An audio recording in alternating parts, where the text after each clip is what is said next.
we will share what we have.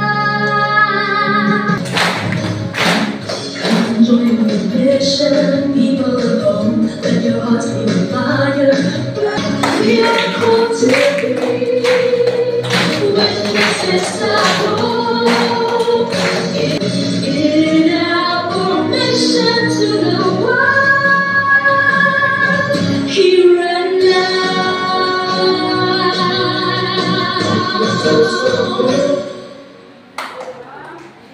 Mano, yan po ang aming practice, mga kaibigan.